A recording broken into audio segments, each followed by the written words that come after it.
नमस्ते। बिहार दिवस की आप सभी को हार्दिक शुभकामनाएं। दोस्तों, आज हम लोग बिहार दिवस 22 मार्च को मनाने के लिए यहाँ एक जगह एकत्रित हुए हैं और ये जो है हमारे बिहार से जुड़े हुए संस्कृतियों को याद दिलाती है। प्राचीन काल में मगध के नाम से जाना जाता था और यहाँ पे ये जो भूमि है गौतम बुद्ध और महावीर जैसे आध्यात्मिक नेताओं की रही है। आर्यभट्ट जैसे गणितज्ञ पैदा हुए हैं, बल्कि यहाँ पे चाणक्य जैसे राजनीतिक भी जो है के द्वारा दिए गए आयाम ही हैं। तो फ्रेंड, हम लोग बिहार दिवस यहाँ पे मनाने के लिए सब लोग आए हुए हैं। अभी अपने स्टॉल लगे हुए हैं, सारे पदाधिकारी आए हुए हैं। हमारे जिला पशुपालन पदाधिकारी आए हुए थे और उन्होंने भी सारे स्टॉल का निरीक्षण किया और जिला पदाधिकारी महोदय भी आए हुए थे, उन्होंने भी सारे निरीक्षण करके अब उनका काम हो गया है। अब मैं वीडियो बना रही हूँ आप लोगों के लिए। जो भी यहाँ पे नए स्टॉल लगे हैं या कुछ नया जानकारी है मैं उसको आपको दिखाऊंगी। आप देखोगे कि किस तरह से ये कोई उपयोगी रहा, तो अगर आप भी इसका ले सकते हो। तो फ्रेंड, अभी चलते हैं सारे स्टॉल के पास और आपको दिखाएंगे। तो फ्रेंड, मैं आपको यहाँ पे दिखाने जा रही हूँ कि हमारे यहाँ जो है जिला पदाधिकारी महोदय श्री अनिल कुमार और दूसरी ओर जिला पशुपालन पदाधिकारी महोदय के साथ ये डिस्कस हो रहा है कि वेटनरी डिपार्टमेंट के द्वारा कौन कौन सी योजनाएं चलाई जा रही है, उसी के बारे में यहाँ डिस्कस हो रही है। वेटनरी डिपार्टमेंट में फ्रेंड बता दें कि समय समय से बकरी पालन, भेड़ पालन, मुर्गी पालन, सुअर पालन और गाय पालन के लिए स्कीम आते रहते हैं, जिसे आप हमारे ऑफिशियल वेबसाइट पे जाकर देख सकते हैं, जो कि है bihar.state.gov.in में जाकर आप ऑनलाइन फॉर्म फिलअप कर सकते हैं और योजनाओं का लाभ ले सकते हैं। जो भी भाई बहन इस योजना को लेने को इच्छुक हो वो ऑफिशियल वेबसाइट पे ही जाके डायरेक्ट फॉर्म जो है अगस्त और सितंबर के टाइम में ऑनलाइन जाके फॉर्म फिलअप कर सकते हो। ये फॉर्म जो है 1 महीने के लिए ही टाइम होता है भरने का साल में। आज जो है बिहार दिवस स्पेशल है, जिसमें कि डिजास्टर मैनेजमेंट किस तरह से हुआ करना चाहिए और उसमें क्या प्रिकॉशन लेना चाहिए, इसके बारे में बताया गया है। अगर किसी को हार्ट अटैक आता है तो उसमें CPR परफॉर्मेंस कैसे किया जाता है उसके बारे में बताया गया है। और इतना ही नहीं, यहाँ पे जो कुछ बच्चों ने जो है मधुबनी पेंटिंग और मंडाला पेंटिंग का जो हैंड से अपने हाथों से बनाया है उसके बारे में भी दिखाया गया है। और लास्ट में जो है बिहार दिवस पे लोगों का किस तरह से राय रहा है उसको भी बहुत ही उत्साहित से उन्होंने जाहिर किया है, तो इसे भी आप इस वीडियो में देख सकते हो। साथ ही मेंटल हेल्थ जो है आजकल बहुत ज़्यादा लोगों में देखा जाता है। फिजिकल हेल्थ के साथ साथ मेंटल हेल्थ भी बहुत ज़रूरी है, इसे भी आप इस वीडियो में फ्रेंड देख सकते। और हाँ, अगर आपके पास कुत्ते, बिल्ली, गाय, भैंस, तोते, मुर्गे, रेबिट हैं तो इनके हेल्थ टिप्स के लिए मेरे चैनल को लाइक, शेयर एंड सब्सक्राइब करें। फ्रेंड, आज मैं आपको इस वीडियो में दिखाने वाली हूँ कि किस तरह से गैस सिलेंडर जो होता है घर में उसको किस तरह से प्रिकॉशन के साथ यूज करना चाहिए और कभी अगर आग लग भी जाती है ऐसे कंडीशन में किस तरह से बचाव। इसमें जैसे मान लीजिए रेगुलेटर कहाँ है इसका? नहीं, रेगुलेटर खोल दिया।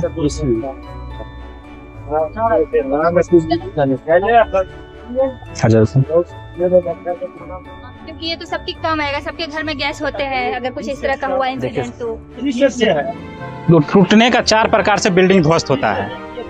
वहाँ पे भी जो लिखा हुआ है, जैसे छत आपका कोलैप्स, छत जो कोलैप्स करता है तो यदि मान लीजिए बीम डाले हुए हैं तो दोनों तरफ से यदि छत कोलैप्स करता है 3 तरह से होगा तो दोनों साइड गैप रहता है, जो पिक्चर में दिखा हुआ है।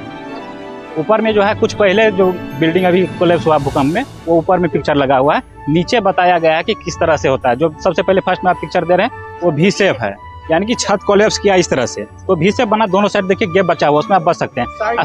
हाँ, और पेन केक है वो क्या होता है, केक की तरह परत पे परत बैठ जाना, जिसमें बचने का कोई चांस नहीं है। नहीं तो हुआ कि बड़े बड़ी इमारतें होती हैं तो केक की तरह बैठ जाते हैं तो उसमें नहीं बचेंगे। उसके बाद है लिंटू, मान के लिए आप बिल्डिंग है किसी एक तरह झुका हो जाना, किसी एक तरह झुक गया तो उसको हम लोग लिंटू बोलते हैं। उसमें एक तरफ आप बचने का संभावना रहता है, एक तरह नहीं रहता है। उसके बाद हो गया कैंटिलीवर, कोई थोड़ा थोड़ा पार्ट कहीं से टूट के गिर गया उसको हम लोग कैंटिलीवर बोलते हैं। मान चलिए एक दीवार इधर से टूट के गिर गया, एक दीवार इधर से, कहीं छत टूट के गिर गया, ऊपर से छोटा छोटा मलबा टूट के गिरा तो उसको हम लोग बोलते हैं कैंटिलीवर। कैंटिलीवर में बचने का संभावना है यदि आप नीचे आपके रूम के अंदर में टेबल है, पलंग है, उसके अंदर आप चले जाते हैं तो छोटा छोटा मलबा टुकड़ा गिरेगा तो आपके सर पे नहीं गिरेगा, और कोई आपके पास बुक हो चाहे कोई भी वस्तु ऐसा हो जो आप सर बचा सकते हैं तो थोड़ा बहुत चोट लग करके आप बच सकते हैं कैंटिलीवर में, लेकिन पेनकेक में नहीं बच सकते हैं। जैसे गैस के बारे में अभी अधिकांश जगह होता है कि इस तरह से, हाँ सबके घर में होता है गैस। इस तरह से सिलेंडर का यूज करते हैं। मान चलिए यहाँ पे ये सिलेंडर है, ये अभी मेरे पास पाइप नहीं है, यदि पाइप रहता तो लगा के बताते। जैसे यहाँ पे हम आग लगाते हैं तो कुछ दूरी तक गैप होता है, जो इसका प्रेशर जो रहता है ना उसके बाद जहाँ से प्रेशर रहता है उसके बाद रहता है, तो हम यहाँ पे ऐसे पॉइंट इसको बंद करेंगे तो ऑटोमेटिक बंद हो जाएगा। एक पॉइंट बनेगा वहाँ पे। हाँ पॉइंट बनेगा, उसमें गैप है। गैप करके साइड साइड जाइए दिखा देते हैं।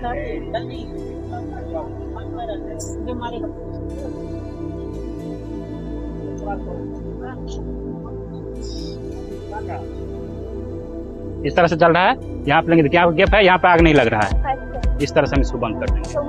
हाँ फिर अब नहीं चलेगा। पीछे से, हाँ आगे कभी नहीं जाना है, पीछे से। डर तो लगेगा ना अगर जल न जाए, इसीलिए तो आपको बताएं कि वहाँ पे गैप है। हिम्मत तो दिखाना पड़ेगा। हिम्मत तो अब आग लगा हुआ, आप जाइएगा वहाँ पे, कपड़ा आप मंचिला आगे चले गए, इसमें नहीं लगा, नहीं। हाथ से तो तुरंत डायरेक्ट हाँ। जाएगा ना। इसीलिए कोई पाइप भी है, पाइप लीक है तो वहाँ पे कुछ गैप जरूर बनेगा। तो गैप डायरेक्ट यहीं से करने में। हाँ, चाहे पाइप भी है तो पाइप में जहाँ फटा हुआ है तो वहाँ गैप बनेगा, उस पॉइंट को आप दबा दीजिए। अब आग लगा हुआ है, थोड़ा हिम्मत नहीं कीजिएगा तो फिर तो विकराल रोक लेगा।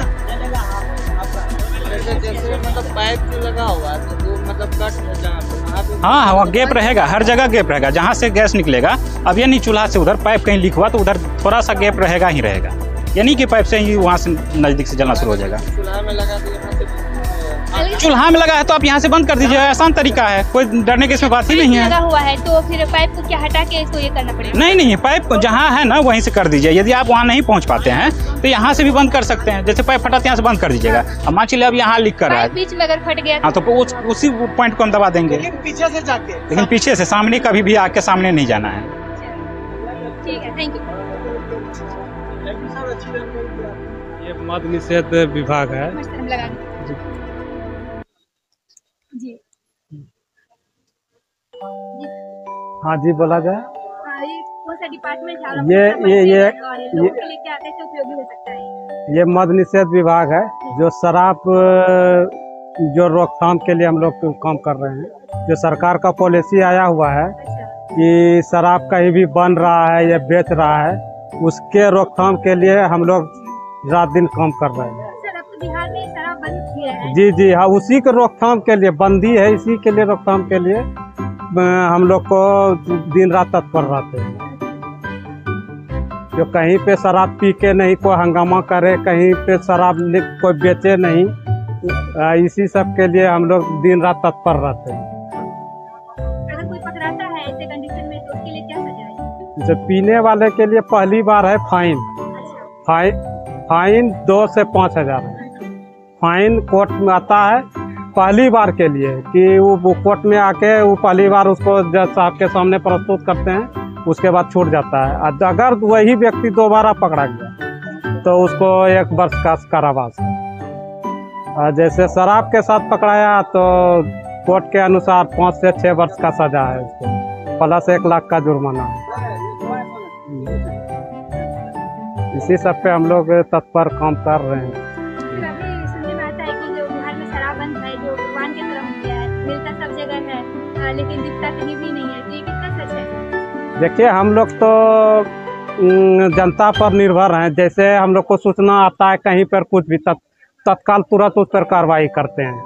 लेकिन हम लोग के जैसे अलग जिला यहाँ के लोकल हम लोग इम्प्रूव करते हैं इसको गुप्तचर को, वो जितना हमको सटीक बात बताता है उसके अनुसार हम लोग तुरंत छापामारी करके हम लोग तो हर तरफ से कार्रवाई करते हैं। लेकिन अब और सब जगह से कुछ अलग अलग बातें आती है तो हम लोग उसके बारे में कुछ नहीं ऐसा भी सुनने में आता है कि कभी-कभी जो हमारे बगल में ही नेपाल है, जी ठीक है, तो वहाँ पे लोग यहाँ पे शराब लेके वहाँ से भी ले आते हैं और फिर अगर पकड़ाने का तो वो नेपाल भाग जाते हैं। तो ऐसे नहीं, देखिए आता भी है और वो पकड़ाता भी है।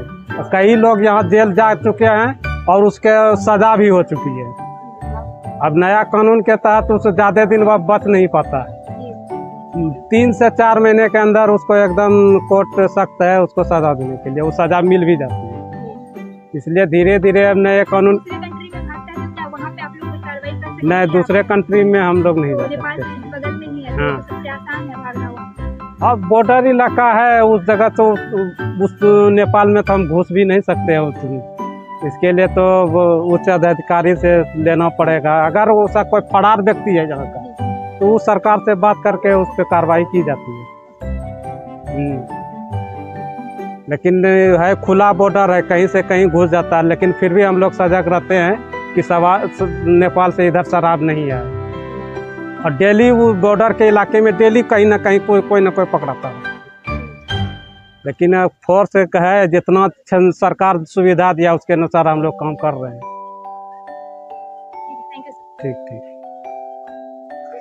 स्कीम क्या है आपका और ये ऊर्जा विभाग से लोगों को किस तरह से हेल्प मिल रहा है, इसके बारे में थोड़ा अपना परिचय दीजिएगा और क्या मतलब स्कीम का किस तरह से स्मार्ट मीटर तो आजकल सबको घर में बिजली के लिए ही लोग लगा रहे हैं, तो उसका क्या अलग बेनिफिट है और पहले जो था उसका क्या बेनिफिट था? नहीं, जो पहले वाला मीटर लग रहा है ना मैम, सेम चीज़ उसी का ये है।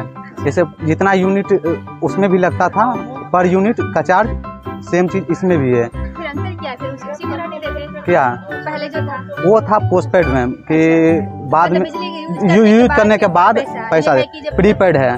पहले पैसा रहना चाहिए, फिर उसके बाद आप बिजली यूज कर सकते हो, नहीं तो बिजली कट जाएगी। जी मैम।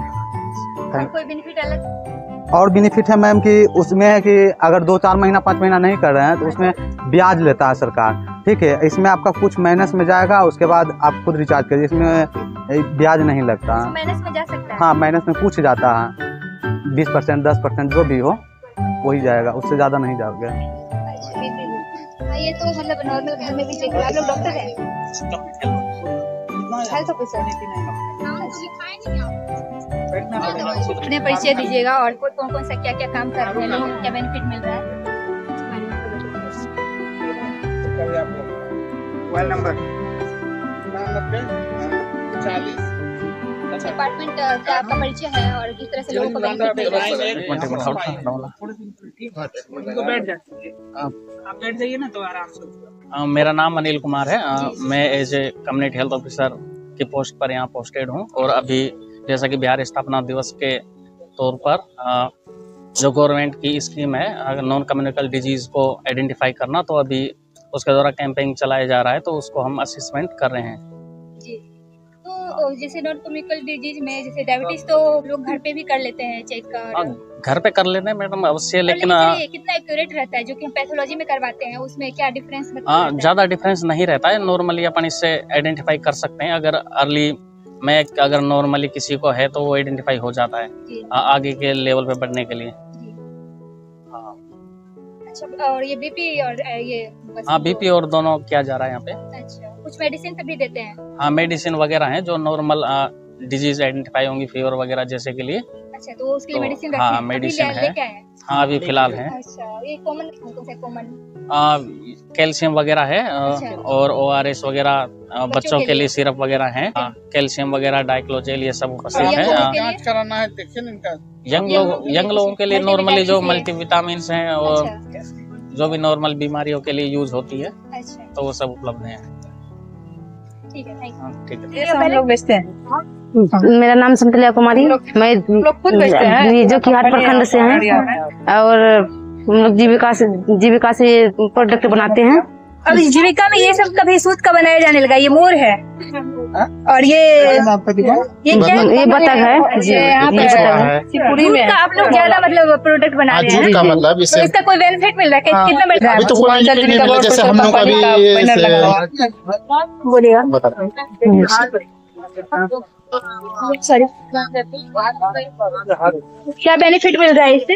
इसमें अभी तो कोई बेनिफिट हम लोग को, जैसे अभी यहाँ फर्स्ट बार अररिया में आए हैं नहीं, लेकिन हम लोग को नीतीश कुमार के सरकार द्वारा मतलब थोड़ा बहुत राहत मिला गया कि पटना में इसमें जाने के लिए, सरस मेला में हम लोग को जाने के लिए डेवलपमेंट और हेल्प मिलता है। आने जाने का पूरा खर्चा देते हैं सर लोग और हेल्प करते हैं कि आगे बढ़ाने के लिए हमारा प्रोडक्ट को आगे बढ़ाने के लिए, और हम लोग सोचते सर और हम लोग को हेल्प चाहिए थोड़ा सा, तो अभी तो कोई हेल्प नहीं मिले हैं अभी तक। नहीं, कोई बेनिफिट हो रहा है? जैसे इतना मेहनत कर रहे हैं आप लोग, दूध का बना रहे हैं, प्लस ये तो नहीं, वो उधर का है। जैसे अभी तक तो हम लोग को कोई बेनिफिट नहीं। जैसे हम लोग पटना जाते हैं तो वहाँ से बेनिफिट अच्छा आता है। मेला में जो आप जाते हैं तो उसमें क्या आपको कोई बेनिफिट? हाँ, बेनिफिट मिलता है, मतलब जितना भी मतलब आने होने का खर्च वर्च, उसके अलावा मतलब एक भी प्रोडक्ट घूम के नहीं आता, सब बिक जाते हैं। अच्छा, मतलब वहाँ पर मतलब इसका सेलिंग अच्छा है। कितना प्राइस है इसका? मतलब कछुआ है 160 पड़ेगा, और ये मोर का इसका 150 पड़ेगा, और ये उसका पड़ेगा 300 पड़ेगा, और ये क्या? ये पड़ेगा आपको 150 का। ये भी जूट का बना? हाँ, ये जूट का, पूरा भी सामान जूट का है। और ये मोर? ये पड़ेगा 250। पटना में सारा मतलब मिल जाता है। हाँ, पटना में सारा मिल जाता है। ये जैसे चाबी का रिंग बनाया और हम लोग ये सब चीज़ आपको कहीं देखने के लिए नहीं मिलेगा, ऑनलाइन भी खोजिएगा नहीं मिलेगा। यूनिक चीज़ है ये। हाँ, ओल्ड है, 50 रुपीज़ का। जैसे पैर पोछने वाला वो घर में रखने के लिए 150। जैसे लेडीज पर्स हुआ, हाँ जूट का ही है पूरा, वो 250 पड़ता है दीदी।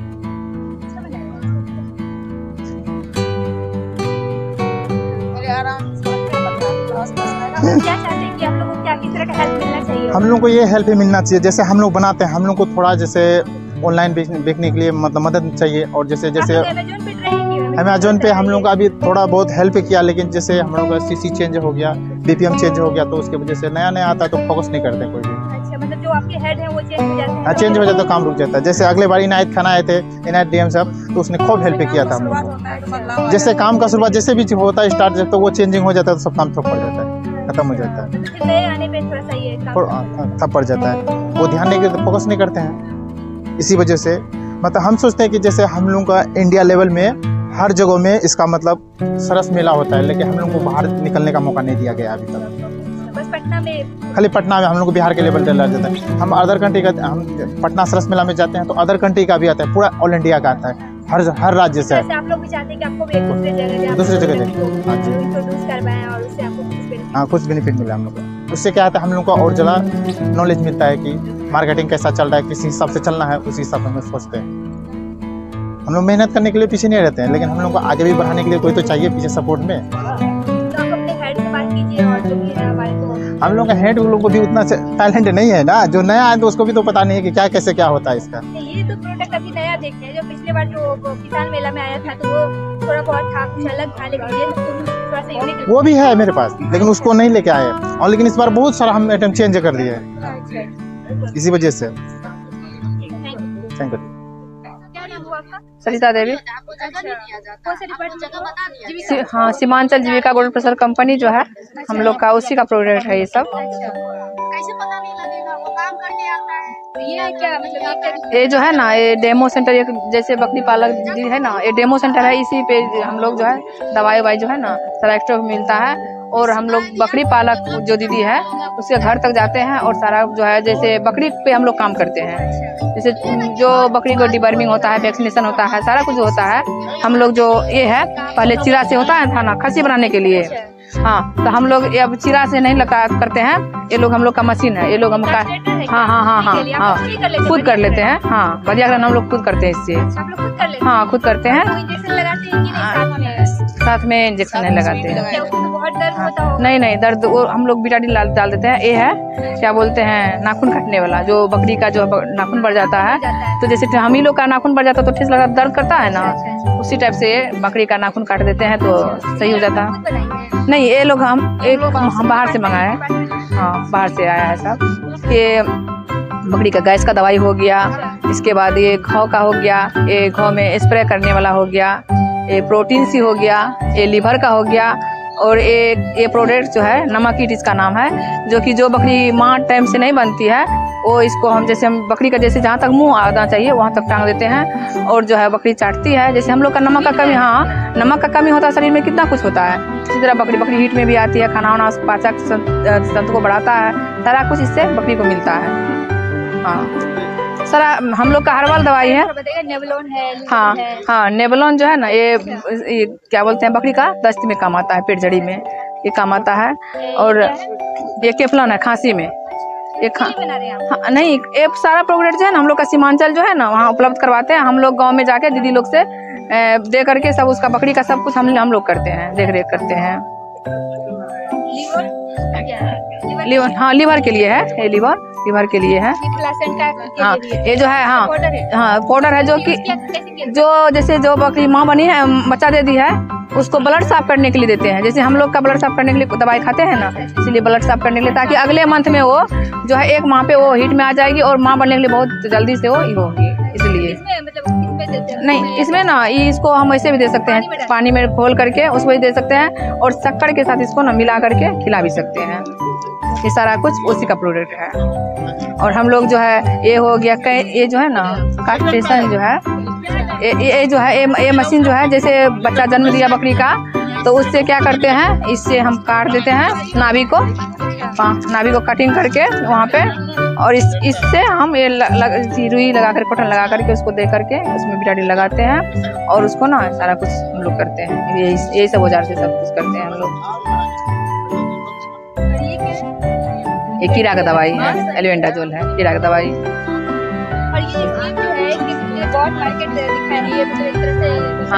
हाँ सैंपल है, ये सीमान जैसे जो है ना, ये समझिए सैंपल है कि एक बकरी पालक दीदी जो है हाँ करना चाहिए डेमो सेंटर। ये बकरी पालक दीदी जो है देखिए हाँ बकरी हो गया, वहाँ पे पशु सखी दीदी है जो जाके जा रहा है, जैसे हम लोग गाँव में जाते हैं पशु सखी दीदी डिवर्मिंग वैक्सीन करने के लिए, उसी टाइप से ये डेमो सेंटर जो है इस तरह का है, हम लोग दिखाने के लिए रखते हैं।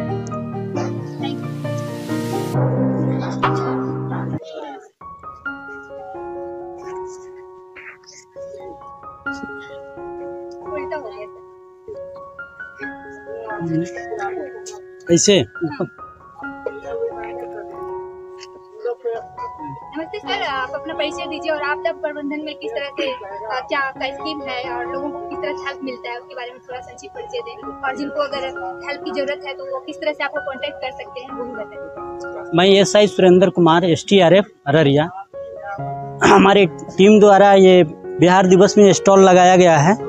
इसमें भूकंप से बचने के लिए, बाढ़ से बचने के लिए, आग से कैसे सुरक्षा हम करेंगे उसके बारे में स्टॉल लगा हुआ है। ये जो हमारे पास रखा हुआ है ये RR सा है, गैसोलीन है। जब भूकंप आता है तो 3 तरह से ध्वसन होता है, एक पेन केक टाइप और V शेप में होता है, और एक मतलब जैसे कि छज्जा बना होता है वो झुक जाता है। तो कौन सा टाइप में कहाँ पर आदमी बच सकता है उसके बारे में भी जानकारी हम लोग देते हैं। जैसे पेन कैक होता है, जैसे बहुमंजिल इमारत है तो ताश के पत्ते के मुताबिक वो बढ़ जाता है, तो उसमें आदमी को बिल्कुल बचने का चांस नहीं होता है। V शेप है, V शेप जैसे बनता है तो उसमें क्या होता है कि जैसे V है तो उसके कोने में जगह रहता है, तो वहाँ पर आदमी को बचने का चांस हो सकता है। तो हम लोग को पढ़ाया गया है कि कौन सा शेप में मकान ध्वसन किया है, तो जैसे पेन कैक टाइप में ध्वसन हुआ है तो हम उसको नहीं चेक करेंगे, हम समझ जाएंगे उसमें सारा आदमी मर गया है।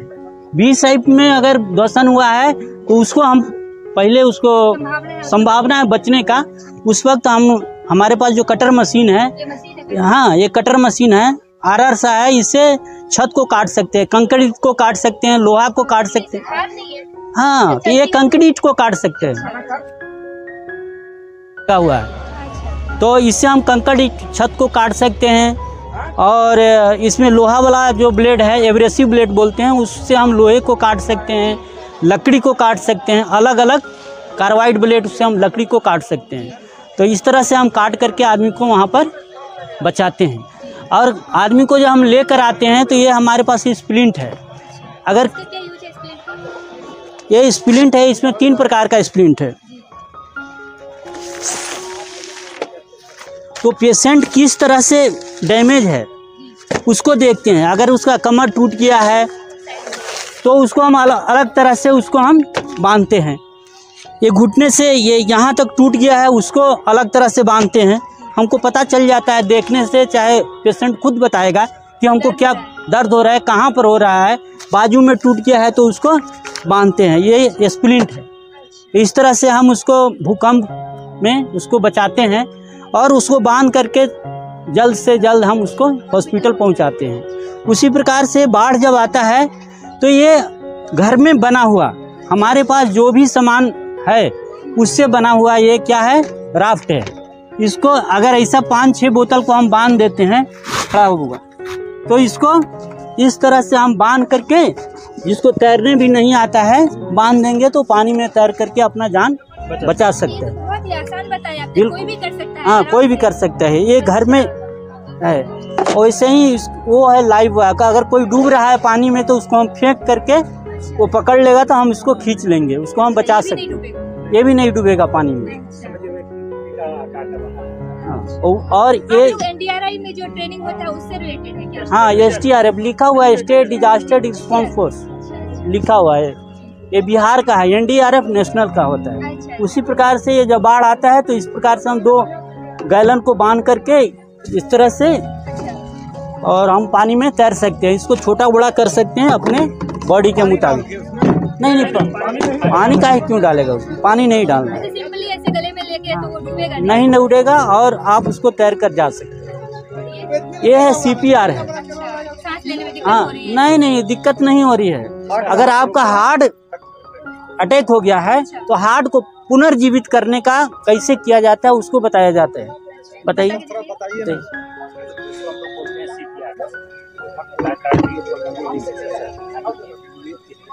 पुनर्जीवित करना, इसमें CPR का प्रोसेस होता है। सबसे पहले हम पेशेंट को चेक करेंगे इसका हार्ट चल रहा है या नहीं। इसके लिए हम लोग पल्स यहाँ से चेक करते हैं। यहाँ सबको यहाँ से पल्स चेक कर सकते हैं। पल्स चेक करने के बाद इसका पल्स यदि एब्सेंट है तो उसको CPR देने का कार्रवाई करते हैं। यानी कि हार्ट अटैक जिसका है उसको तुरंत यदि 5 मिनट के अंदर हम यहाँ वहाँ पे प्रेजेंट है, किसी के घर में हो तो उसको CPR देकर पुनर्जीवित करने का प्रयास करेंगे। लेकिन मान के लिए वो तो वैसे एक्सपायर कर ही गए हैं, मेरा प्रयास होता है उसको पुनर्जीवित करने का। कोई संभावना है कहीं कुछ भी संभावना है तो यदि कहीं से भी है, सिर्फ हार्ट का ब्लॉकेज हो चाहे हार्ट किसी कारण बस रुक गया है तो पुनर्जीवित हम उसको किस तरह से करेंगे। तो सबसे पहले हम उसको क्या करेंगे, इस तरह से रखेंगे, इस तरह से। और उसका जो लेफ्ट भाग होता है हार्ट का अधिकांश भाग लेफ्ट साइड होता है, हम उसके राइट साइड में बैठेंगे। वही इस तरह से जो आपका मास्टर हैंड है उसको नीचे रखेंगे और यहाँ जैफाइट प्रोसेस होता है, जैसे यहाँ पे देखिएगा जैफाइट प्रोसेस है, उससे हम लोग 4 उंगली ऊपर लेंगे जिससे कि हार्ट का बीचों बीच हम लोग का हैंड रखेंगे। जैसे हम मास्टर हैंड इसके ऊपर रखेंगे और लेफ्ट हैंड जो भी आपका मास्टर हैंड है उसको नीचे रखें, बाद में मुड़ना नहीं चाहिए। इस तरह से रखेंगे और इस तरह से हम लगभग 30 बार दबाएंगे। 30 बार दबाएंगे। इसमें आप लगभग 3-4 सेंटीमीटर बॉडी दबना चाहिए, ये हार्ट प्रेस हो सके। यदि हार्ट किसी कारणवश रुका हुआ हो उसका फिर हार्ट चालू हो जाता है, हम लोग यहाँ पे 30 बार देने के बाद फिर पल्स चेक करेंगे। यदि पल्स चलने लगा तो फिर हम लोग तुरंत वो जीवित हो गया, उसका सारा प्रोसेस होने के बाद तो उसको हॉस्पिटल ले जाएंगे। यदि नहीं होता है हम लोग ऐसा नहीं, ऐसा हम लोग 3-4-5 बार लगभग ऐसा प्रोसेस करेंगे। उसके बाद यदि नहीं हुआ तो फिर हम लोग वो पोजीशन क्या बताया? ये जैफाइट प्रोसेस, यहाँ लास्ट पॉइंट होता है, ये जो जैसे आप नॉर्मल हड्डी का ये हड्डी का जो होता है लास्ट पॉइंट, इसके बाद नीचे होता है, यहाँ से लगभग 4 उंगली ऊपर, हाँ लगभग 2 इंची ऊपर लेंगे। उसके बाद बाएं साइड लेफ्ट साइड सीधी हाथ से देना। ये बच्चा का है, इसी तरह एडल्ट के लिए हो गया। हाँ, इसको होता क्या है, बच्चा है जिसको हम हैंड से नहीं दबा सकते, इसको 2 उंगली से बीच वाले पॉइंट, इसमें हमको साइड इधर उधर नहीं देखना, जो इसका बीच वाला पॉइंट गाड़ी इसका यहाँ पे इस तरह से हम 2 उंगली इसको दबाएंगे, इसको इस तरह से पुश करेंगे। ज्यादा प्रेशर, बच्चा के एज कितना हो रहा है, बच्चा का शरीर के अनुसार मुताबिक उसके अनुसार देखना पड़ेगा। इतना कितना प्रेस पे हम उसको पुश कर सकते हैं, यानी कि उसका हार्ट पुश होना चाहिए। इस तरह से हम 2 उंगली से 30 बार इसको भी करेंगे। बस पॉइंट पे, हाँ पॉइंट पे, बीच पॉइंट नहीं, इसको नहीं। 30 बार दबाएंगे, 2 बार मुंह में पफ डालेंगे, 30 बार फूक मारेंगे हल्का। मौत ऑक्सीजन देने का, जिसमें इसमें हम लोग 30 बार के बाद 2 बार मौत को ऑक्सीजन इसमें देते हैं, इसमें हम लोग ताकत लगा के ज्यादा देते हैं। बच्चा है तो इसका छोटा अंग है जिसको हम थोड़ा हल्का सांस देंगे। इस तरह से 30 बार ऐसे दबाएंगे इसको, 30 बार दबाने के बाद फिर मोड़ देंगे, फिर इसका पल्स चेक करेंगे।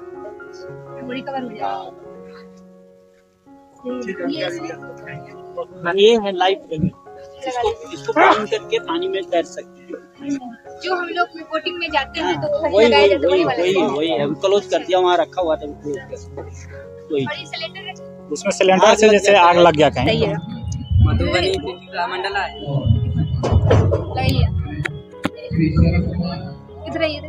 ठीक है, लगाइए।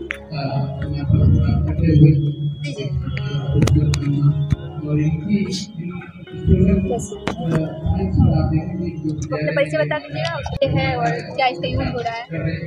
अच्छा ठीक है, स्टार्ट। हाय, मैं करण कुमार क्लास 12 में पढ़ता हूँ और मैं किशनगंज डिस्ट्रिक्ट से हूँ, लेकिन रिप्रेजेंट कर रहा हूँ यहाँ पे। और ये मंडला पेंटिंग्स है, ये देवी सरस्वती है, जो कि बहुत ज़्यादा डिटेलिंग में बनाया गया है। ये नॉर्मल पेपर है, उस पर हाँ खुद हाथ से बनाए हैं, हाँ हम ही बनाए हैं। बहुत ज़्यादा डिटेलिंग और टाइम भी लगता है बहुत ज़्यादा। और उसी तरह से ये चारों मंडला पेंटिंग है, ये विष्णु जी है, जो महाभारत का एक स्केन को कैप्चर किया गया है, जब अर्जुन को गीता का उपदेश देते हैं तो उसी का दिए हैं। और ये उनका विश्व रूप, और ये एक्रेलिक पेंट कलर से बनाया गया है, जो कि श्रद्धा झा बनाई है, उधर बैठी हुई है वो।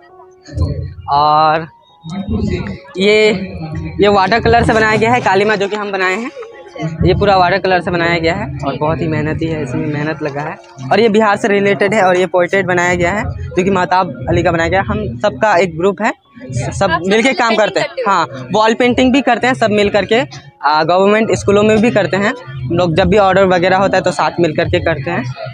बाकी आप सारा पेंटिंग देख सकते हैं। इसको भी ये बनाई है श्रद्धा, इसके बारे में बता दो। आर्ट है, ये रिबन आर्ट है, ये क्ले और मिरर से बनता है। ये अक्सर पुराने जमाने में और लोग बनाती थी, औरत लोग मिट्टी के घर में बनाती थी सजाने के लिए। हाँ, ये डेकोरेट करने के लिए। इसका प्राइस क्या रखा हो? 100 रुपीज। अच्छा। ओनली। तो ये मार्केट में कहीं आप लोग इसका शॉप क्या दुकान है? ऑर्डर नहीं, ऑर्डर आता है, देते हैं। हाँ, क्या ऑनलाइन? हम लोग का इंस्टा आईडी है, उस पे आप कर सकते हैं। बाकी एक वेबसाइट है तुलिका आर्ट क्लासेस, उसमें भी कर सकते हैं। और मेरा करण आर्ट्स है 206, उसमें कर सकते हैं। और हाथ से आप लोग बनाए? सारा हाथ से ही बनाया गया है। पेपर पे जो अलग अलग पेपर है, ये वाटर कलर है तो वाटर कलर पेपर में बनाया गया है। और वो एक्रेलिक है तो एक्रेलिक कैनवास में बनाया जाता है, तो कैनवास में बनाया गया है। जो ज़्यादातर ये देख सकते हैं आप कितना बेहतरीन तरीके से। हाँ, हम बनाए। हाँ जी, वो पोर्ट्रेट है, पेंसिल से बनाया गया है और उसमें चारकोल वगैरह का यूज किया गया है और बहुत ही अच्छे से बनाया गया है। धन्यवाद। अलग अलग जगह का, ऑल ओवर इंडिया का अलग अलग फेमस है, जो मंडाला अलग। हाँ, अलग जगह का जो है ये अलग जगह का। आप ये माइक ले लीजिए। हाँ ठीक है, बता सकते हैं।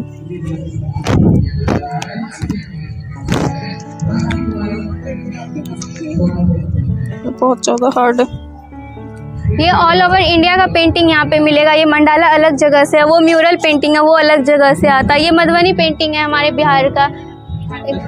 हाँ, इधर भी है। ये भी आप लोग हैंड से हाँ, ये सारा हम लोग मिलके बनाए। ये मधुबनी पेंटिंग है जो स्पेशल बिहार के लिए दिखाया गया है।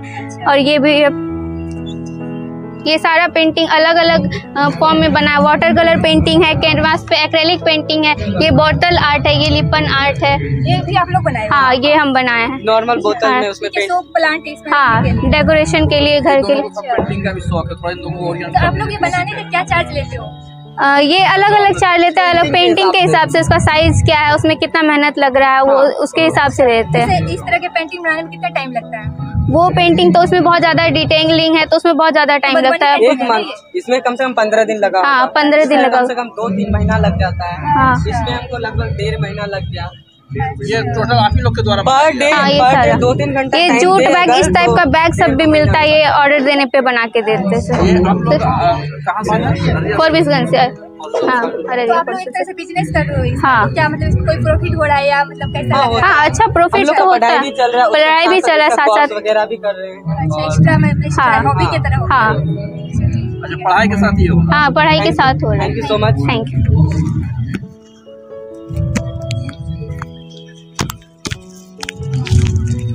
अच्छा लग रहा है जो अभी हमारे सरकार ने जो बहुमूल्य कदम उठाया है। और आज गर्व से हम लोग कहते हैं कि बिहारी है, एक बिहारी 100 पर भारी। लेकिन कहीं कहीं स्वच्छता के मामले में है बिल्कुल अनाड़ी। तो आज हम बिहार दिवस के अवसर पर लोगों को ये संदेश देना चाहेंगे कि जिस तरह से हमारे बिहार सरकार अपना अथक प्रयास कर रहे हैं कि हमारे समाज, हमारा राज्य स्वच्छ वातावरण में जिए, स्वच्छ हवाएं मिले, स्वच्छ जल मिले। तो अभी आप जो आए हैं हमारे जो स्टॉल में, जो हमारे जिला प्रशासन के द्वारा जो आदेशित है 2025 बिहार दिवस के अवसर पर, तो यहाँ सभी विभागों का स्टॉल लगा गया है, जिसमें हमारे ग्रामीण विकास विभाग का भी स्टॉल लगा। लोहिया स्वच्छ बिहार अभियान, प्रधानमंत्री आवास योजना, मनरेगा और जल जीवन हरियाली का भी स्टॉल लगा गया है। और इससे और लोगों के समाज के बीच में ये बिहार दिवस के माध्यम से सरकार पहुंचाना चाह रही है कि आपके घर में स्वच्छता बरकरार हो, शौचालय हर घर में। और आपको आवास प्रधानमंत्री का हमने दिया, आप आवास का भी उपयोग करें। जल स्रोत हमने आपको दिया जल पीने के लिए, अब जल का उपयोग करें। और जहां आपको कमी मिलती है कामों में, तो मनरेगा के तहत आपको काम भी मिल सकती है। तो मैंने अब ये शौचालय, आवास, जल और जॉब। उसके बाद अभी जो पर्यावरण जो हमारा दूषित हो रहा था, तो हमारे सरकार ने जो कदम उठाया SLWM solid liquid waste management के तहत, ये बिहार दिवस के अवसर पर ग्रामीणों को ये संदेशा दे रहे हैं कि अब आप अपने घरों का जो भी कूड़ा कचरा है उसको बाहर न डालें। बाहर डालने से पर्यावरण दूषित होता है, जल स्रोत दूषित होता है और भोजन भी आपको दूषित मिलता है। इसके लेकर के आप अपने घर में कचरा का संग्रह करें, समुचित निपटान करें। नीला डब्बा में सूखा कचरा और गीला हरा डब्बा में गीला कचरा दें, और वो कचरा को लेने आपके घर स्वच्छता कर्मी जाएंगे, सुबह सुबह लेकर जाएंगे, आप उनको अपना कचरा दे देंगे। तो आपके पंचायत में जो WP बना है, जिसको आप कहते हैं शहरी क्षेत्रों में बिहार के लोग जाते थे बाहर कमाने, तो बाहर के लोग कहते थे हे दृष्टि से ये बिहारी है, ये क्या है, बिहारी बुक्का है। लेकिन आज वही बिहारी गर्व से कहता है कि हम बिहारी सब पर भारी। अब मेरे पंचायत में आकर देखो, मेरे यहाँ भी स्वच्छता का लहर दौड़ी है और एक फैक्ट्री बन गई है जिसमें हर पंचायत से 20 से 25 महिला और पुरुष को जीने का अधिकार भी मिल गया है। क्योंकि घर घर से जब कचरा उठान होता है तो सरकार उनको मुआवजा देती है, और साथ में हर घर जो स्वच्छ होने के बाद 1 रुपया देकर, महीने में 30 रुपया देकर एक रसीद भी कटाते हैं और गर्व से कहते हैं कि मैं स्वच्छता के प्रति मैं अपना एक कदम बढ़ा चुका हूं। क्योंकि भारत सरकार का एक सपना है एक कदम स्वच्छता की ओर। आज उस स्वच्छता को भी बरकरार कर रहे हैं। तो हम यही चाहेंगे कि आप अपने कचरा को इधर उधर न फेंकें, सबको जीने का अधिकार दें। और प्लास्टिक वेस्ट, देखिए हमारे गाँव का ये समस्या है, जो मैं एक एक फोटो दिखा रहा हूँ, बहुत से लोग नहीं आए हैं ये स्टॉल पर, मैं उन्हें दिखाना चाहूँगा कि पहले के लोग बड़ा जीती होते थे, महिला और पुरुष। अपने घर तो साफ सुथरा, बाहर के घर एकदम गंदा, यानी सड़कों पर कचरा लाकर, आइए मैम आप भी आ जाइए। ये आप देख रहे हैं कि सारे लोग अपना अपना कचरा बाहर कर घर का रोड पर ला देते हैं, रोड जाम कर देते हैं, नाला तोड़ देते हैं, नाला भर जाता पानी से, और मार्केट का कचरा सड़कों पर लाकर खड़ा कर देते हैं। यानी नाना प्रकार की समस्या। बच्चे खेलने जाते हैं, धड़ाम से गिर जाते हैं, कभी एक्सीडेंट होता तो कभी कुछ भी हो जाता। तो भाई बहनों, ये सारे लोग का निपटान करने के लिए जब 2 प्रकार का अलगाव किया गया, सूखा कचरा अलग, गीला कचरा अलग, तो अब देखा जाए गीले कचरे से क्या हमको मिल रहा है। आप जान लीजिए कि पंचायत में विकसित हो रहा है, यानी स्वच्छ गांव, समृद्ध गांव और विकसित गांव हो रहा है। कैसे? तो आपके कचरे से जैविक खाद तैयार हुआ, जो आप अपने किसान भाई अपने खेतों में डालेंगे तो हरियाली देख लीजिए और फसल भी देख लीजिए। यानी आपने कचरा बाहर फेंका, बीमारी फैलाया, अब वही कचरा गया तो अलग अलग भागों में आकर एक खाद में परिणत हो गया गीला कचरा, और दूसरा नए नए चीज़ के आविष्कार हो गया। जैसे ये कुर्सी देख रहे हैं, ये टूट गया, इसको जमा करेंगे, पुनः नई चीज़ आविष्कार होगा। ये पेपर मेरा फट गया, ये सड़ता गलता नहीं, इसको फिर हम फैक्ट्री में ले जाकर नई चीज़ का आविष्कार करेंगे। तो भारत सरकार का मुहिम है, और बिहार सरकार, हमारे माननीय सरकार नीतीश कुमार जी का अथक प्रयास है कि हम इस चीज़ में नंबर 1 पर रहेंगे। कहा गया एक बिहारी सब पर भारी, स्वच्छता में हम है अगाड़ी। तो आज बिहार दिवस 2025 के अवसर पर यही संदेशा हम जिलावासियों, ग्रामवासियों को देना चाहेंगे। धन्यवाद। मेरा नाम रामबाबू पासवान है, मैं DRP हूँ, DRD अररिया से हूँ। तो मैम नमस्ते। मैं Mohammad Farooq Alam, retired senior Urdu translator, Araria block. मैं रिटायर के बाद घरेलू काम करता हूँ और सारा न्यूज़पेपर पढ़ता हूँ। नीतीश जी का मैं बहुत बड़ा फैन हूँ, पढ़ने के ज़माने से, अभी नहीं बहुत शुरू से। जब उनकी पार्टी मसाल छाप था तभी से मैं उनका फैन हूँ उसका। मैं उनके काम को बहुत सराहता हूँ। मैं हमेशा उसके जन्मदिन पर अच्छी अच्छी कविता और अच्छे अच्छे मजमून लिखकर भेजता हूँ फेसबुक पर। और आज के डेट में जितने भी चीफ मिनिस्टर आए जगन्नाथ मिश्रा के बाद, यही एक चीफ मिनिस्टर ईमानदार, कर्मठ, संयोग्य है। और बिहार के लिए जितनी काम इन्होंने किया आज तक कोई चीफ मिनिस्टर नहीं किया। हम देखते थे कि 2005 से केवल बिहार में लोग रात में नहीं चलते थे, रात हो गया। मुझे अच्छी तरह याद है कि किशनगंज में हम थे, शाम हो गया था लेकिन रात में हमको ना गाड़ी मिली, ना लोग बोला कि नहीं जाइए, नहीं अररिया नहीं जाइए, रात रह गए थे। और कल होकर के वहाँ हम आए बहादुरगंज मोड़ से, हमको अच्छी तरह याद है। नीतीश कुमार बुजुर्ग आदमी हैं, लोग जितनी शिकायत करते हैं वो गलत है। वो हमारे बिहार के बरकत वाला आदमी है। जिधर जाए नीतीश कुमार उधर बने सरकार। हाँ, बिहार है तो नीतीश कुमार है। हाँ? और भगवान से मेरी प्रार्थना है कि नीतीश कुमार को लंबी उम्र दे और सेहत दे, और उसके घर में जल्दी उसका बेटा की शादी हो जाए और जल्दी बहू आए, बाल बच्चा होगा, घर फले फूलेगा। ये मेरी आपको कैसा लग रहा है? ये बिहार दिवस में हमको बहुत अच्छा लगा। अररिया प्रशासन ने बहुत बढ़िया सजाया है, और काफ़ी हम लोगों ने अभी ब्लड प्रेशर चेक कराया और शुगर चेक कराया। बहुत अच्छे डॉक्टर थे, दवाई भी दिया हमको, बहुत प्रेम से बातचीत किया। और ये अररिया प्रशासन का बहुत बड़ा कारनामा है। मैं अररिया के डीएम की बहुत इज्जत करता हूँ। यहाँ के जितने प्रशासन के लोग हैं, डीएम साहब, डीएम साहब, डायरेक्टर साहब, डीडीसी साहब, एसडीओ महोदय, सारे लोग यहाँ के बहुत अच्छे हैं। और अररिया जिला ही एक ऐसा जिला है जहाँ मुसलमान मरता है तो हिंदू यहाँ कपड़ा खरीद कर तक कफन बनाता है। यह अररिया जिला की शान है। यहाँ हिंदू मुसलमान में कोई फर्क नहीं। सबसे बड़ा सेकुलर का अगर मिसाल देना हो तो अररिया जिला है। यही नेक तमन्नाओं के साथ हम अररिया प्रशासन को बधाई देते हैं कि जिस ढंग से अररिया जिला चल रहा है उसी ढंग से चलने दिया जाए। तरक्की की राह आगे बढ़ाते जाइए और आप लोग सुखी रहिए। आप लोग भी ईमानदारी से काम कीजिए, मेहनत कीजिए, रात में नींद ज़्यादा आएगी। Thank you. कहाँ जाना है, क्या करना है, और बिहार दिवस में ये सब बहुत लोग सीखता है, और जो दिल के बात अंदर में है वो आगे प्रकाशित होता है उसका। आज के मेला में आपको क्या मतलब कुछ बहुत अच्छा लगा। मेला तो बहुत ही रोमांचक है। इसमें क्या होता है, कुछ सीखने का, कुछ देखने का, फिर आगे बढ़ने का भी मौका मिलता है इसमें। ठीक है, आदमी आगे कैसे बढ़ता है, यही देख करके, सीख करके। हाँ, स्टॉल में जाते हैं, वहाँ देखते हैं तरह तरह की चीज मिलती है। वही किताब सब लिए वहाँ से, उसको जाकर घर में पढ़ेंगे। आदमी आया, घूमे चला गया, किताब नहीं लिया कुछ, कि हम किताब लिए क्यों, उसको पढ़ेंगे रात में। कौन सी किताब लिया? ढेरी किताब है मेरे पास, सब इसको स्टॉल से के लिए हैं।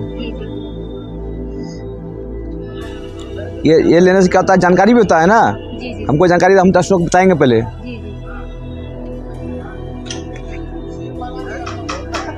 अब अंदर से जुनून होता है कोई चीज का। साधन की कमी नहीं है यहाँ पर, सब कुछ है, लेकिन आदमी को जुनून नहीं है यहाँ पर। वो जुनून पैदा करना होगा, इसी माहौल से जुनून पैदा होता है। महिला के बारे में नहीं जाने। हाँ, अब वो सब बंधन से टूट गया है। अब सरकार भी उसको आगे बढ़ा रही है, हमारा सोसाइटी भी आगे बढ़ा रहा है, और जो है परिवार के लोग भी आगे बढ़ा रहे हैं। एक महिला का जागरूक हो गया, परिवार के सब मेंबर जागरूक हो जाएगा। महिला में उतना जुनून है। महिला कितना सहनशील होती है, कितना लोगों को बात संभालती है। एक महिला घर में रहती है, बच्चों को संभालती है, घर का सारा मेंबर संभालती है, अपना काम भी करती है, पढ़ के आगे भी बढ़ती है। लेकिन हम लोग जब तक नहीं सबको बराबरी की जरूरत कर देंगे तो समाज आगे नहीं बढ़ेगा। आप अपना परिचय दें। मेरा नाम राजेंद्र मिश्रा। अभी जस्ट आई हैं। कोई किसी प्रोग्राम में पार्टिसिपेट की है क्या? हाँ, मेरा नाम आया हुआ है। किसमें? शिक्षण सामग्री में। जो हम लोग स्कूल में करते हैं कार्यक्रम। उस शिक्षिका हैं? जी, मैं शिक्षिका हूँ। मिडिल स्कूल महेशमुरी, फारबिसगंज प्रखंड। और उसे मेरा नाम सिंधु कुमारी। जी। और बहुत अच्छा लगा। ये सब कार्यक्रम में थोड़ा सा आत्मबल भी मिलता है, सीखने के लिए भी मिला। हाँ, बहुत सीखने के लिए मिलता है। और हमारे जो डीओ सर हैं यहाँ के, जो संजय सर हैं, और हमारे डीपीओ सर जो राशिद नवाज सर हैं, इनका इसमें बहुत ही योगदान रहा हम लोग को आगे बढ़ाने में। हम लोग को शिक्षा के जगत में उनका बहुत ही बड़ा मतलब हम लोग का एक सच्ची प्रसाद मिला है, जो हम लोग को स्कूल में करने के लिए जो मिला है। इससे बच्चे में भी बहुत कुछ हो रहा है, बच्चे भी सीखने के लिए उत्सुक रहते हैं, और हमें भी बहुत अच्छा लगता है। Thank you. सर, आपको बिहार दिवस पे कैसा बिहार दिवस बेसिकली बहुत अच्छा आयोजन हुआ है, क्योंकि पिछले मैं 3 सालों से यहाँ पे हूँ। मेरा घर यूपी हुआ, तो जैसे कि हाँ, मतलब यूपी से बिहार कैसे आ गए? मैं as a psychologist district hospital में हाँ, डिस्ट्रिक्ट हॉस्पिटल में पोस्टेड हूँ। और मैं 2-3 सालों से देख रहा हूँ, और बिहार दिवस पे जो भी प्रोग्राम ऑर्गेनाइज कराए जाते हैं, चाहे स्टॉल लगाया जाए, चाहे जो चीजें, तो उससे लोगों को थोड़ा सा अवेयरनेस मिलता है कि ये हमारे ज़िले में प्रोग्राम चल रहा है, रन कर रहा है, कैसे हम लोग उसका यूटिलाइज कर सकते हैं चीज़ें। तो काफ़ी अच्छा रहता है। और साथ ही जो कल्चरल फेस्ट होता है शाम को, तो उसमें काफ़ी चीज़ें लगता है कि हाँ आप इसमें इनिशिएट कर सकते हैं। जैसे मैंने वहाँ पे 4-5 बच्चे थे जो उन्होंने पेंटिंग का बहुत अच्छा वर्क किया है। तो हाँ, बेसिकली हम लोग कैसे उन बच्चों को उस वे में ले जाए और बाकी चीज़ें स्कोप जो हैं, क्योंकि बहुत लोग इंटरेस्टेड नहीं रहते कि हम क्या करेंगे, उनके लिए भी एक चीज़ मिलता है कि हाँ स्कोप मिलता है कि हाँ देखने को हाँ ये चीज़ें भी हैं, अवेलेबल हैं। चाहे डिफरेंट डिपार्टमेंट के पोस्ट वगैरह देख के, बाकी चीज़ें देख के कि हाँ हमारे लिए है। जैसे मैम आपने बताया वेटनरी के लिए यहाँ पे बहुत लोगों को नॉलेज नहीं है कि अवेयरनेस नहीं है कि ये भी चीज़ें हैं। इवन मैं एज ए साइकोलॉजिस्ट हूँ, तो मेंटल हेल्थ लोगों के लिए बहुत बड़ा इशू चैलेंज होता है। तो मेंटल हेल्थ के बारे में बहुत लोगों को पता नहीं है कि मेंटल हेल्थ भी बहुत बड़ा चैलेंज है आजकल। बहुत ज्यादा टेंशन, डिप्रेशन, एंजाइटी। हाँ मैम, नॉर्मली लोग बोल देते हैं हम डिप्रेशन में, समझते ही नहीं कि ये डिजीज है। हाँ। चलिए लोग सोचते हैं कि मतलब ऐसे ही चलो टेंशन मैम नॉर्मली बोल देते हैं। जैसे बहुत चीजों में मैंने देखा है बच्चे आसानी से, स्टूडेंट खास करके बोल रहे हैं कि हाँ डिप्रेशन में है, हम डिप्रेशन में, लेकिन उनको एग्जैक्टली पता नहीं चल रहा है कि क्या चीज़ है, फेज क्या होता है, बाकी चीज़ें। तो लैक ऑफ अवेयरनेस के चलते बहुत सारी चीज़ें खराब हो रही हैं। तो वो चीज़ें हम लोग चाहते हैं कि हम अपने माध्यम से बहुत जगह कैंप ऑर्गेनाइज कर रहे हैं, मेंटल हेल्थ से रिलेटेड भी और बाकी चीज़ें भी। इसमें क्या सर आप लोग क्या करते हैं मेंटल हेल्थ से, कैसे पहचानते हैं कि हाँ ये डिप्रेशन? बेसिकली हम लोग डायग्नोसिस करते हैं, उसके अकॉर्डिंग कुछ हमारा क्राइटेरिया है, उसको अगर उस क्राइटेरिया में वो सिम्टम के अकॉर्डिंग आते हैं। सर जैसे कुछ सिम्टम्स जो देख के जनरल लोग समझ सके कि हाँ ये टेंशन में है, एंजाइटी, डिप्रेशन है, तो उसमें जैसे उपचार के तौर पर प्राइमरी ट्रीटमेंट क्या होना चाहिए? घर पे भी क्या कर सकते हैं ऐसा कि? सबसे पहला है कि अगर मान लीजिए कोई भी इश्यूज है, जैसे मान लीजिए कोई पर्सन है बहुत ज्यादा जैसे एक्सट्रोवर्ट टाइप का था, अचानक से एक्सट्रोवर्ट, बेसिकली एक्सट्रोवर्ट टाइप का था, बहुत मिलता जुलता था, बाकी चीजें थी उसके साथ, सोसाइटी में था, इन्वॉल्व था, फिर अचानक से विड्रॉल होने लगा सारी चीज़ों से, अपनी इंटरेस्ट की चीज़ें भी नहीं कर रहा है, जो उसको पसंद है बाकी चीज़ें नहीं कर रहा है, तो सोशली विड्रॉल भी हो रहा है पूरी तरीके से। तो उसको मतलब एक बार देखने की जरूरत है। हम अक्सर इग्नोर कर देते हैं कि होगा, उसको प्रॉब्लम है, हमारे क्या जनरल है हाँ कि बेसिकली हमारे क्या मतलब क्या है ना कि मेंटल प्रॉब्लम को ऐसे रिलेट कर दिया गया ना, इन जनरल लेमन टर्म में पागल हो गया है, इसलिए लोग उससे डरते हैं और सोसाइटी में भी उसको बिल्कुल अलग तरीके से देखा जा रहा है, बिल्कुल अलग तरीके से देखा जाता है। इसलिए अभी भी हमारे क्या जो बाबा ओझा है वो प्राइमरी साइकोलॉजिस्ट जो भी बोलिएगा इसका वर्क कर रहे हैं। हाँ वो ज्यादा प्रीफर करते हैं जाना, क्योंकि उनको अभी अवेयरनेस नहीं है कि हाँ फिजिकल हेल्थ है जहाँ पे, तो वहाँ पे मेंटल हेल्थ की भी जरूरत है। तो वो चीजें बहुत बड़ी हैं, अभी धीरे धीरे लोगों में अवेयरनेस आ रही है। अभी सदर में जैसे मैं हूँ तो बहुत कम लोग अप्रोच करते हैं इसके लिए, लेकिन धीरे धीरे हम लोग फील्ड में वर्क कर रहे हैं, डिस्ट्रिक्ट जेल में, जुबनाइल में, डिफरेंट प्लेसेस पे वर्क कर रहे हैं। पता ही नहीं होता है कि कोई साइकियाट्रिस्ट भी हमारे यहाँ हाँ अवेयरनेस हाँ पता नहीं है कि जो यहाँ हॉस्पिटल में ऐसा है, हमें लगा जनरल जो आँख के आई के जो गेस्टो ये सारे डॉक्टर्स रहते हैं, और इसके तो जनरली पता भी नहीं है और ज्यादा जाते भी नहीं है कि हम साइकियाट्रिस्ट दिखें, और जाते भी है तो प्राइवेट में पता करके कि हाँ वो बहुत मतलब क्लोज्ड वे में जाते हैं कि किसी को पता न चले चीजें, वो छुपाना चाहता है कि लोग कुछ अलग तरीके से परसीव करेंगे हमको, सोसाइटी में दूसरा देख हाँ वो चीज होती है।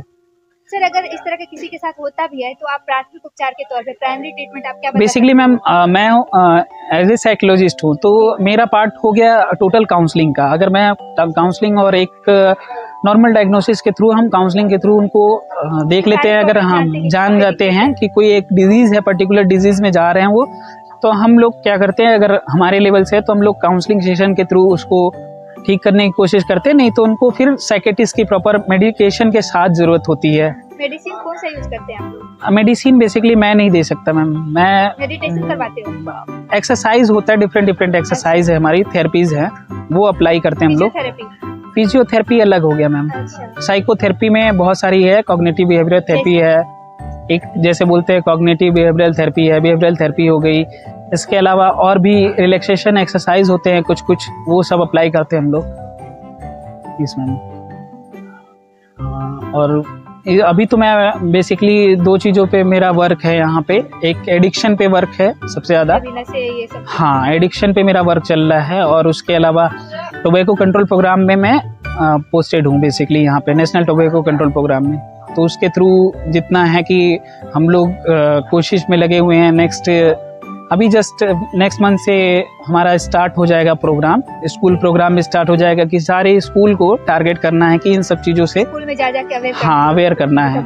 अभी हमारा सर से मीटिंग भी है इसके रिगार्डिंग, डीएम सर के यहाँ हमारा मीटिंग भी है मंडे को, तो उसके लिए अवेयरनेस हो रहा है। और जो पब्लिक प्लेसेस पे जैसे पान गुटखा ये सब बेच रहे हैं, तो माइनर को जो बेच रहे हैं उनका चालान करना ये सब प्रोसेस में है, वो चालानिंग भी होगी। अगर माइनर को कोई सेल करते हुए पकड़ा गया तो उनका और लोगों को भी क्यों हो रही है? बेसिकली मैम ये है ना कि अभी क्या है कि चीज़ें हैं ना कि वो रनिंग में है, तो हम लोग जहाँ ब्रेक कर सकते हैं वो यूथ को ब्रेक कर सकते हैं। अगर यूथ कंजप्शन कम कर देगा तो प्रोडक्शन अपने आप बंद हो जाएगा धीरे धीरे। तो हमारा टारगेट पॉपुलेशन जाता है यूथ रहता है। यूथ को अगर हम धीरे धीरे अगर स्कूल एज में ही हम उस चीज़ों से दूर कर देंगे तो धीरे धीरे जाके वही फ्यूचर में वो चीज़ें अपने आप प्रोडक्शन कम हो जाएगा, वो चीज़ों का कंजप्शन इधर से कम हुआ तो फिर प्रोडक्शन अपने आप लो हो जाएगा। तो क्योंकि अभी बहुत सारे वो आते हैं ऑब्जेक्शन के गवर्नमेंट के वो बयान नहीं कर रही है बाकी चीज़ें, तो वो हमारा विषय नहीं है, लेकिन हमारा जो रोल है अपने स्तर से आप जो हम कर सकते हो, जी मैम जी तो ऐसे क्या खाना चाहिए जिससे कि लोगों को, आजकल तो थोड़ा भी कुछ होता है लोग हर्ट फील तुरंत कर लेते हैं, कुछ किसी ने बोल दिया, घर में किसी ने थोड़ा टेंशन में चले जाते हैं। इसलिए आप देखिएगा कि मैम हमारा क्या हो रहा है ना कि सोशल रिलेशन ना बहुत लिमिटेड होता जा रहा है। जैसे अभी हाँ इंडोर गेम ही खेल रहे हैं वो लोग। जैसे सोशल रिलेशन हम लोग जब छोटे थे तो हमारे लिए सोशल रिलेशन था कि दादा दादी हैं, बाकी लोग हैं, सबसे हमारा कम्युनिकेशन होता था बाकी चीज़ें। अभी क्या हो रहा है, सोशल रिलेशन एक कम्युनिकेशन हमारा लिमिटेड हो गया मोबाइल के थ्रू। हमारी चीज़ें भी हो रही हैं, तो अगर हमको कुछ फीलिंग भी आ रही है तो हम वहाँ पे स्टेटस पे शेयर करना चाहते हैं बाकी चीज़ें, ना कि हम किसी पर्सन से बात करना चाहते हैं। तो हम देखते हैं कि हम उस चीज़ को चाहते हैं कि बहुत से ज़्यादा लोग देखें और हमसे पूछे ये चीज़ें।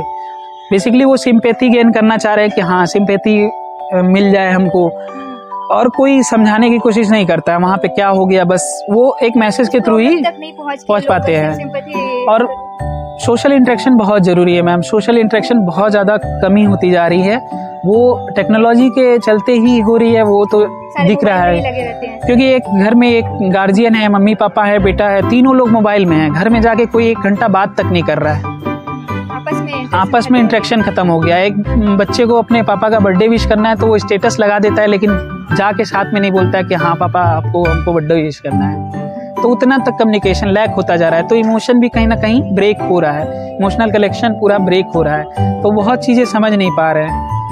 तो अभी आप देख ही रही होंगी कोटा वगैरह में बहुत ज़्यादा सुसाइडल केसेस आ रहे हैं, तो वो कम्युनिकेशन गैप ही है। कम्युनिकेशन हाँ बेसिकली कम्युनिकेशन गैप है, पूरा देखेंगे आप तो कम्युनिकेशन गैप हो रहा है। बहुत सारी चीज़ें हम लोग शेयर ही नहीं कर पाते हैं, जैसा बॉन्डिंग होता था पहले, अभी बॉन्डिंग नहीं हो पा रहा है। दादा दादी भी नहीं रहे, न्यूक्लियर फैमिली हो गई। हाँ हमारा था कि एक संयुक्त परिवार था, दूसरे से बांटते थे, लेकिन इतना ज़्यादा न्यूक्लियर होते जा रहा है, तो बहुत चीज़ें हो रही हैं। अभी ज़्यादातर वर्किंग लोग रह रहे हैं, हस्बैंड वाइफ, बहुत सारी चीज़ें हैं कि हस्बैंड वाइफ वर्किंग है, फिर बच्चों के साथ देखिएगा कि अकेलापन है, बाकी चीज़ें, फिर वो कुछ ना कुछ चीज़ें एक्सप्लोर करने लगते हैं बाहर जाके। बहुत सारे ऐसे भी होते हैं ना जहाँ पे लोग होते ही नहीं है शेयर करने के लिए, मान लो बच्चे घर पे हैं तो उनको तो फिर एंजाइटी होगी, तो उनके लिए क्या करना चाहिए ऐसे कंडीशन? बेसिकली देखिए वहाँ पे गार्जियन का इंटरवेंशन बहुत ज़रूरी है। अब उनके पास टाइम नहीं है, तो टाइम नहीं है, फिर भी हमको कुछ भी करके टाइम तो निकालना पड़ेगा। नहीं है तो फिर थर्ड पर्सन कोई बाहर वाले से वो उतना खुल के बात करेंगे नहीं, फिर वो ढूंढते हैं, शायद अपने पीयर ग्रुप में जाते हैं, तो पीयर ग्रुप का प्रेशर होता है कि फिर पीयर ग्रुप वाले जितने ऑफलाइन भी मिल रहे हैं पीयर ग्रुप में, तो जो एडिक्शन की तरफ जो बढ़ रहा है ना, वो रीज़न बहुत ये है कि वो एंजाइटी बाकी चीज़ों के थ्रू जो फॉल्स इन्फॉर्मेशन दिया जाता है दोस्तों के थ्रू, या कि आप ये करिएगा तो आपको रिलैक्स होगा, ये चीज़ एडिक्शन वगैरह में ज़्यादा जाने के चांसेस हैं। मतलब गलत संगत पड़ ही जाता है, कितना भी कोशिश करता है ना कि अगर उसको जहाँ अच्छा लगने लगा, जहाँ उसको टाइम मिलने लगा, अगर कोई सिंगल पर्सन है घर में तो उसको कोई अच्छा टाइम दे रहा है, कोई चीज़ गलत भी करवा रहा है तो उसको अच्छा लगता है, प्लेजरेबल लगने लगता है, तो वो चीज़ें हैं थोड़ी सी। बच्चों की तरह ही आजकल ये भी देखने में है, जो हमारे सीनियर सिटीजन होते हैं तो वो भी घर में अकेले हो जाते हैं, और उनके साथ भी सेम बच्चों वाली ही प्रॉब्लम होती है। हाँ मैम, क्या करना चाहिए? बेसिकली क्या है ना कि जैसे ज़्यादातर पोस्ट रिटायरमेंट में चीज़ें आ रही हैं, क्योंकि एक वर्क करते करते होता है ना, हैबिचुअल हो जा रहे हैं। उनको आ रही है जिनके कि मान लो जो अपने सिटीजन है, हाँ। उनकी वाइफ नहीं है या किसी के हस्बैंड नहीं है, वो तो बिल्कुल सिंगल अकेले हो जाते हैं, तो उनके लिए मतलब क्या मतलब मैम यही चीज़ है कि मेन है कि हमारे पास समय नहीं है किसी के पास। दिक्कत ये है कि पहले भी जैसे हमारे यहाँ दादा दादी रहते थे, बाकी चीज़ें रहते थे, तो मतलब बच्चे भी रहते थे, सभी एक दूसरे कहीं ना कहीं वो इंगेज रहते थे। अभी इंगेजमेंट दूर हो गया बिल्कुल भी। एक गार्जियन है जो घर में बैठा हुआ है, उनका पोता है वो उधर कहीं बिजी है मोबाइल में, कहीं हस्बैंड वाइफ हैं तो जॉब में है, तो कहीं वो बिजी हैं, तो कोई उनके पास इंटरेक्शन करने के लिए नहीं है। तो वो बहुत बड़ा रोल अदा कर रहा है कि वो मेंटली डिस्टर्ब इसीलिए हो रहे हैं कि वो बहुत सारी चीज़ें हैं, क्योंकि उनके पास वर्क था। अगर वो कुछ काम कर रहे थे तब तक तो ठीक था, नहीं काम कर रहे थे तो दिक्कत हो जाती है। जैसे अभी मेरे पापा का एग्जांपल ले ले। एक बार मेरे पापा भी जस्ट मतलब चल रहे थे, मतलब उनका एक्सीडेंट हो गया, तो जब वर्क कर रहे थे तो उनके लिए ठीक था। अभी वो 2-3 महीने के लिए घर में हो गए, तो डिफरेंट लोगों से मिल रहे थे। अभी घर में 3 महीने बैठ गए तो वो बहुत ज़्यादा मतलब उनके अंदर इरिटेशन हो गया, चिड़चिड़ापन, गुस्सा हो गया, ये सब चीज़ें आने लगी, क्योंकि वो इंटरेक्शन नहीं कर रहे थे बहुत ज़्यादा। उनको इंटरेक्शन करने का आदत है, उनका काम ही है इंटरेक्शन करना, तो वही आदत था, तो वो लिमिटेड हो गए तो वो चीज़ें आने लगती हैं। इसीलिए हाँ, इसीलिए सोशल होना बहुत ज़रूरी है।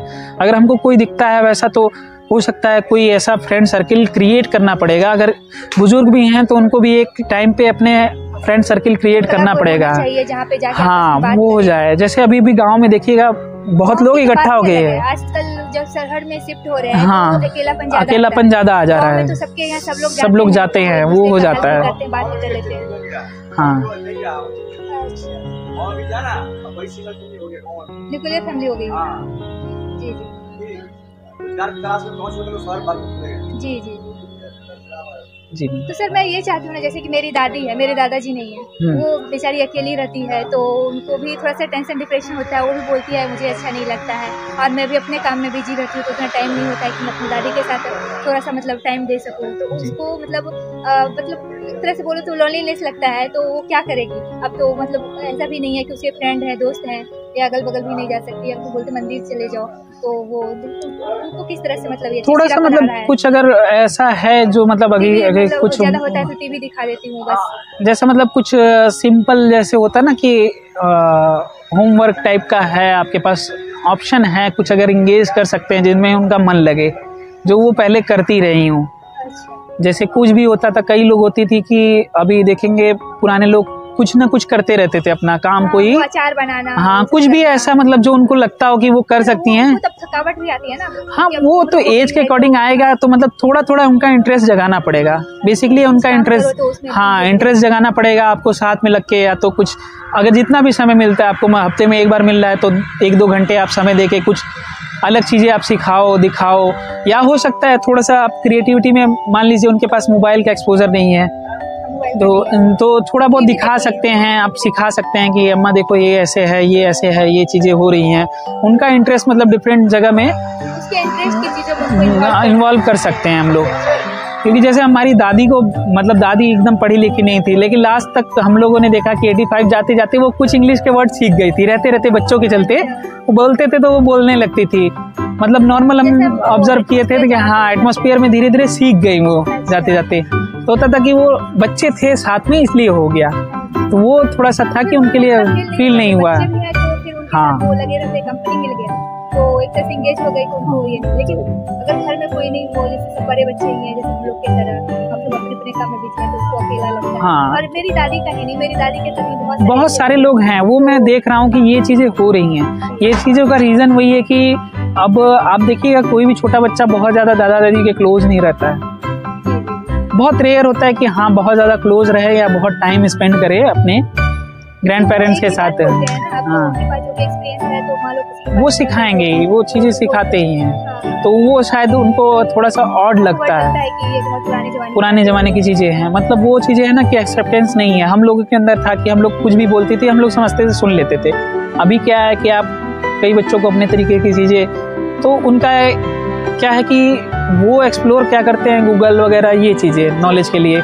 और हमारे साथ चीज़ें क्या हो रही हैं कि हम एक्सप्लोर कर रहे हैं, बस हम क्या है कि पर्सन टू पर्सन एक्सप्लोर कर रहे हैं, तो वो चीज़ें ज़्यादा अच्छी होती है। सर इतना ही नहीं, अब तो जैसे बच्चों का हमने बात किया, ब्रेक का भी हमने बात किया। जो हमारे यंगस्टर हैं वो भी कभी कभी लोनलीनेस फील करते हैं और एडिक्शन में चले जाते हैं। हाँ। शराब में कुछ ऐसा, सिगरेट ये सब लेने लगते हैं। बेसिकली देखिए, जैसे होता है ना कि मैंने देखा है कि एक ट्रिगर पॉइंट दिखता है, वहाँ पे पहचानना बहुत ज़रूरी है।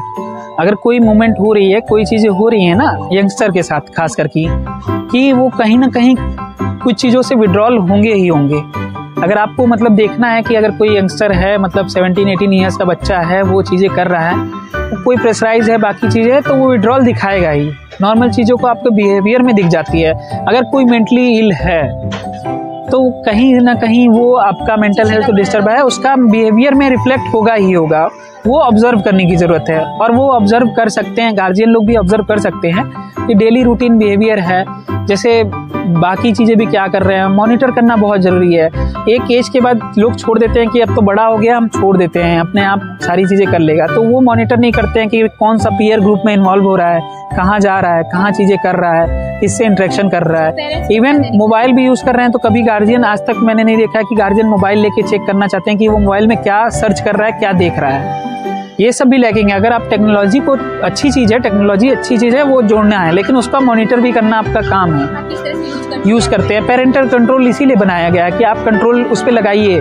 गेमिंग में देख लीजिए, अभी गेमिंग का एडिक्शन इतना ज़्यादा हो गया है, पबजी वगैरह का मतलब इम्पैक्ट डायरेक्ट बिहेवियर पे पड़ रहा है, क्योंकि वो एग्रेसिव गेम है। आप एग्रेसिव गेम लगातार कोई खेल रहे हैं तो कहीं ना कहीं आपके बिहेवियर में वो एग्रेशन आएगा ही आएगा। वो मेंटल हेल्थ को आपके प्रभावित करेगा ही करेगा। ना तो स्लीप टाइम उन लोग का अच्छे से है, ना तो खाने का टाइम अच्छे से है, कुछ भी नहीं हो रहा है। तो वो चीज़ें कहीं ना कहीं ओवरऑल मेंटल हेल्थ को इफेक्ट कर रही हैं। तो वो अचानक से फिर गुस्सा आता है तो गार्जियन को लगता है कि अरे ये क्या, ये क्यों हो रहा है। कई केसेस सुने होंगे, एक बच्चे ने गार्जियन का पबजी के लिए मना कर रहे थे तो उसने पैर काट दिया था, ऐसा केस हुआ था। तो वो कि पापा आके बार बार हमको डांटे ना, तो एग्रेशन का लेवल समझिए एक्सट्रीम पहुंच जा रहा है। तो सर हमारा ये भी है कि हमारी भारतीय संस्कृति है, बच्चे उसको फॉलो नहीं करते, और सबसे बड़ा है कि पेरेंट्स भी नहीं सिखाते। आजकल हमारे जो वेस्टर्न कल्चर है, जो कि हमारे लिए बहुत मेरा ही स्टूडेंट था, तो अभी एक केस है, वो 18 ईयर्स का था, माइनर, मतलब जस्ट 18 क्रॉस किया है। तो उनकी साथ की कोई लड़की थी, तो उनकी शादी हो गई। जस्ट उनके घर वालों ने पता चला तो बाकी चीज़ें, तो उन्होंने शादी वगैरह का हो गया, तो वो मुझे फ़ोन किया कि सर मैं बहुत परेशान हूँ, मैं कुछ ऐसा कमिट कर लूँगा। तो मैंने बोला कि रीज़न बता सकते हो तुम? बहुत सारी चीज़ें हैं। तो वो होता है ना कि उनके लिए एक सर्टेन पीरियड ही बहुत लाइफ लॉन्ग चीज़ें हो जाती हैं, सर्टेन पीरियड पे वो फोकस करते हैं, वो बाकी का अपब्रिंगिंग, बाकी चीज़ें, बाकी रिलेशन, उस पर ध्यान ही नहीं दे रहे। जैसे गार्जियन का रिलेशन है, तो उनकी मम्मी ने भी यही बात बोला कि इतने साल से तो हम भी तुमको पाले हैं, तुमको हमारा मोह माया नहीं है कि तुम ये चीज़ करना चाह रहे हो। होता है कि ये इमोशन है, बाकी हाँ जैसे है ना कि इमोशन हमारे अंदर सारे हैं, ठीक है, इमोशन है। जैसे हम अगर एक कोई भी जानवर को भी लाते हैं, तो अगर हम 1 महीने भी रखेंगे तो शायद हमारा इमोशन कनेक्ट हो जाता है। तो उस चीज़ के लिए हम लोग, होता है ना कि हाँ थोड़ा सा चीज़ें कर रहे हैं। तो सर आपको और लगता है कि भारतीय संस्कृति हमारा इसमें बहुत, जब अब दूसरे देश के लोग भी हमें फॉलो करते हैं, और हमारा देश जो है अभी वेस्टर्न को फॉलो करते हैं, वो भी वेस्टर्न। बेसिकली ये तो वही है ना कि ग्रास रूट, हाँ ये तो ग्रास रूट लेवल से ही होनी चाहिए ना ब्रिंगिंग। ग्रास रूट लेवल से बेसिकली हम जहाँ पे कल्चर में रह रहे हैं, वहाँ से हमको सिखाना चाहिए, हर चीज़ें सिखाई जाती हैं। एडॉप्टेशन कैसा हो रहा है उस पर हमें सुपरविज़न ज़रूरी है। हाँ सभी लोगों को ध्यान देना चाहिए। अगर हम सोसाइटी में कितना इन्वॉल्व हो रहे हैं, कल्चरल प्रोग्राम है, बाकी चीज़ें हैं, सारी चीज़ों में इन्वॉल्व होना भी बहुत ज़रूरी है। जैसे कोई त्यौहार है, बाकी चीज़ें, उसको कहीं दूसरे तरीके से, जैसे कितना रोल होना चाहिए कि संस्कार देना है उनको एक अच्छे। पेरेंट्स का रोल तो आप हर लेवल पे सबसे बड़ा पेरेंट्स का ही रोल है। बस तो बड़े हो जाते हैं तो बोलते हैं मैं अपना डिसीजन खुद ले सकता हूँ। ये चीज़ें देखिए, ये चीज़ें कहीं ना कहीं, अगर कहीं ना कहीं चीज़ें लैक हुई हैं तभी वो चीज़ें आती हैं, नहीं तो अभी भी हम लोग के लिए गार्जियन का परमिशन सबसे बड़ा होता है। अभी भी हमारे लिए गार्जियन कोई डिसीजन लेते हैं तो हम मानते हैं, तो वो कहीं ना कहीं पेरेंटिंग को बोल सकते हैं कि पेरेंटिंग उस तरीके से नहीं हुई जब आपको सामने से चीज़ें मिलने लगे। हम मानते हैं कि बहुत सारी चीज़ें होती हैं, गार्जियन शायद हो सकता है गार्जियन की तरफ से सही ना हो, आपको नहीं लग रही हो, तो आप उसको डिफेंड कर सकते हैं, ना कि ऑब्जेक्ट कर सकते हैं पूरी तरह। डिफेंड करने का तरीका भी होता है कि आप चीज़ें समझा सकते हैं। हम हेल्दी डिस्कशन करना ही नहीं चाहते गार्जियन के साथ, और गार्जियन भी जरूरी नहीं है कि फ्रैंक हो ही। हाँ, वो थोड़ा सा है कि थोड़ा सा आप बोल सकते हैं कि एक थोड़ी सी जो चीज़ें हैं उधर से भी हो सकती हैं। आप मान सकते हैं कुछ पॉइंट उधर से भी आते हैं जो समझने की ज़रूरत है गार्जियन को कि भी कहाँ हमको रोकने की ज़रूरत है। स्ट्रगल करके आए होते हैं या उनको उस तरह का मतलब रिफ्लेक्ट। हाँ, वो कहीं ना कहीं उतना प्रेशर देने की ज़रूरत नहीं है। और फेस्टिवल कल्चरल चीज़ें सिखाने के लिए ना, जो रिलीजियस चीज़ें हैं, कल्चरल चीज़ें, उसका स्कूल का रोल मैं मानता हूँ बहुत ज़्यादा बढ़ जाता है कि आप वहाँ पे प्रोग्राम ऑर्गेनाइज कराइए। हर जो प्रोग्राम है, दिवाली, होली, कोई भी त्यौहार है उसको सारे लोगों को इन्वॉल्व कीजिए, बच्चों को छोटे से इन्वॉल्व कीजिए जो उसको एंजॉय करे अलग तरीके से, तभी वो उस चीज़ें से कनेक्ट हो सकते हैं, उससे दूर नहीं होंगे। अब जैसे अभी सुसाइडल टेंडेंसी का देखिएगा तो लड़कों में बहुत ज़्यादा है, लड़कों में बेसिकली, लड़कियों में भी है, लड़कों में भी, मतलब रेशियो आप देखिएगा कि वहाँ पे बहुत ज़्यादा है। तो रीज़न है ना कि अपब्रिंगिंग का भी है कि बहुत चीज़ें लड़के जैसे जनरली देखेंगे इमोशन शो नहीं कर रहे हैं। रीज़न होता है हमारी अपब्रिंगिंग ही ऐसी है कि अगर दो बच्चे हैं, 2 साल के, आप देखिएगा 2 साल की एक लड़की एक लड़का है, लड़की गिर रही है, रो रही है, कोई नहीं, लड़का गिरता है तो वहाँ पे लोग बोलते हैं तुम लड़के हो, रो क्यों रहे हो, तो उसको वहाँ से अपब्रिंगिंग वो सिखाने लगते हैं। तो धीरे धीरे क्या होता है कि उसको इमोशन वो शो करता ही नहीं है किसी के पास। कई बार एक्सट्रीम चीज़ों में भी वो इमोशन शो करता ही नहीं है कि वो शो करता ही नहीं। अभी देखिएगा 2-3 लड़कों ने सुसाइड किया इधर बीच, मैरिड कपल थे। मतलब अजीब चीज़ें हैं कि वो इमोशन किसी को शो ही नहीं कर रहे हैं ना। फ्रेंड सर्किल में भी वो डरते हैं कि अरे लड़का हो तुम रो रहे हो। मतलब ह्यूमन को ऐसा, मतलब मैन लोगों को ऐसा बना दिया गया कि हाँ आप शो ही नहीं कीजिए। लड़कियों के लिए भी हाँ स्ट्रांग हो, जबकि इमोशन तो सबके अंदर सेम ही है, हंसना रोना गाना सबको आता है, वो इमोशन है, नेचुरल इमोशन है, वो किसी के लिए नहीं आ सकता है, लेकिन वो रो नहीं रहे हैं। किसी लव वन का डेथ हो जाता है वहाँ भी नहीं रो रहे हैं, वो लॉस उसका उतना बड़ा है लेकिन फिर भी नहीं रोते हैं। तो वो चीज़ें कहीं ना कहीं सप्रेस करना, वो चीज़ें, और लड़कों में खास करके एडिक्शन वगैरह ये सब, वो अपने इमोशन को छुपा लेते हैं। लड़कियां भी ऐसा करने लगी। हाँ, बहुत ज़्यादा मतलब बढ़ रहा है, बहुत ज़्यादा बढ़ रहा है ये चीज़ें। तो वो चीज़ें ना, वेस्टर्न कल्चर की बात करें कि वेस्टर्न कल्चर अगर एडॉप्ट कर रहे हैं, सीख रहे हैं, तो वो चीज़ें कहीं ना कहीं गलत है और इसको मॉनिटर करने की ज़रूरत है। गवर्नमेंट, बाकी सारे लोगों को फुली मॉनिटर करने की ज़रूरत है, कोऑपरेट करने की ज़रूरत है। ये एक लोगों से नहीं हो पाएगा क्योंकि ये ग्राउंड लेवल से, एक गांव का बच्चा है उसको भी, एक शहर का बच्चा है, एक फॉरेन में रह रहा है, सबको ये चीज़ें है कि कल्चरल चीज़ें उनको सिखानी पड़ेंगी कि आपके कल्चर के अकॉर्डिंग क्या चीज़ें सही है, वैल्यू देना चाहिए। मैंने रील्स, मतलब इंस्टाग्राम हो गया, ये सब आप रील्स देखिएगा तो आपको लगेगा कि यार सही में मतलब ये चीज़ें हो रही हैं। आप महिला हैं लेकिन आपको शायद महिलाओं के वीडियोस देख के आपको लगता होगा कि लिटरली ये चीज़ें सही हैं, रिफ्लेक्ट करना रील्स के थ्रू। मतलब बहुत सारे आदमी हैं, बाकी चीज़ें हैं, बहुत सारे केसेस मैंने देखे हैं जिसमें फीमेल का कोई इशू है, उसको मेल, एक फीमेल आती है, रिप्रेजेंट करती है, जिसको मजाक में रिप्रेजेंट करती है, जो नहीं करना चाहिए। अभी एक केस हुआ था, यूपी में केस हुआ था, मैंने देखा था कि एक पढ़ने वाली लड़की का कोई था, मैरिटल वो अफेयर था, उससे शादी हो गई, उसके चलते उस पर रील बनाया जा रहा है। उसमें मैं देख रहा हूँ एक महिला भी इन्वॉल्व हो रही है कि रील, वो पढ़ने जाती है, बाकी चीज़ें होती हैं, वो चीज़ें कर रही हैं, उसमें रील में इन्वॉल्व होकर वो दिखा रही है, वो पढ़ने जा रही है, तो गाँव वाला रोक देता है कि पढ़ने क्यों जा रही हो, ये भी भाग जाएगी, शादी कर लेगी। मैंने बोला ये तो मतलब चीज़ें आप अपने ऊपर, आप महिला हो के आप महिला पे भी वो कर रही हैं, तो उनको भी समझना चाहिए रोल कि हमको कंटेंट क्या बनाना है, कंटेंट क्या दिखाना है। सोसाइटी में ये चीज़ें जाती हैं तो उस चीज़ पे ब्रेक लगाना बहुत ज़रूरी है कि कंटेंट पे बहुत, अभी आपने देखा होगा कि एक टीवी शो था लेटेंट इंडिया लेटेंट करके, कुछ लेटेंट शो था, समय रैना करके वो चला रहे थे। नहीं, मैंने देखा था, तो YouTube पे बहुत सारी चीज़ें थी, मतलब ऐसे है बहुत सारे, मतलब एक, मतलब मैं पर्सनली इसको एडिट भी कर सकते हैं आप किसी पर्सनल व्यूज़। तो मतलब मैंने देखा है कि YouTube पे कुछ ऐसे कंटेंट आ रहे हैं जिसमें गाली गलौच आ रही है, उस पर ब्रेक नहीं लगाया जा रहा है, बहुत इंजॉय कर रहे हैं लोग, देख रहे हैं। आप देखी होंगी बहुत सारे ऐसे आइकॉन, हाँ आइकॉन, मतलब हमारे यूथ आइकॉन जो हो रहे हैं वैसे लोग हो रहे हैं,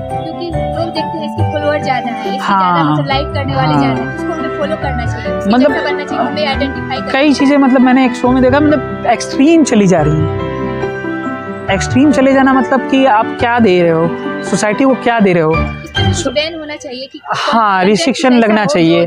आप 18+ दिखा देने से नहीं है, अब मोबाइल 13+, 10+ वाले के पास भी है, तो गार्जियन को वो भी देखना है कि 18+ कंटेंट तो हम लगा दे रहे हैं कि 18+ कंटेंट है, लेकिन देख तो 10+ वाला भी रहा है वो चीज़ बैठ के, तो इफेक्ट तो पड़ रहा है ना। उसके अंदर इतनी मैच्योरिटी नहीं है ना कि उस चीज़ को वो देख ले। तो इंस्टाग्राम, फेसबुक, ये जितनी चीज़ें हैं इस पर कहीं ना कहीं कंट्रोल होने की ज़रूरत है।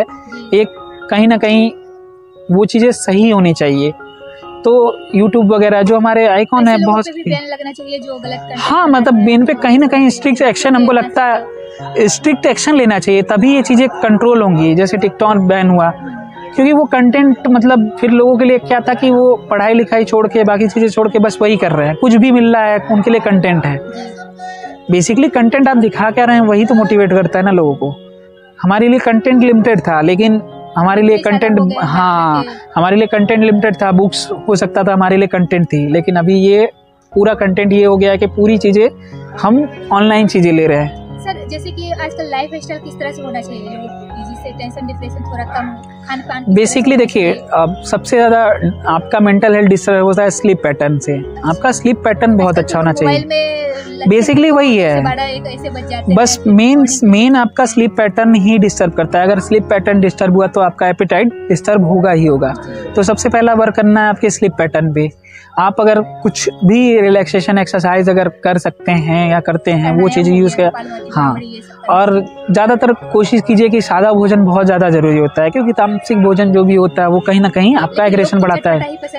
मतलब कोशिश करना चाहिए ज़्यादातर हेल्दी रहने के लिए हेल्दी डाइट लेना भी ज़रूरी है।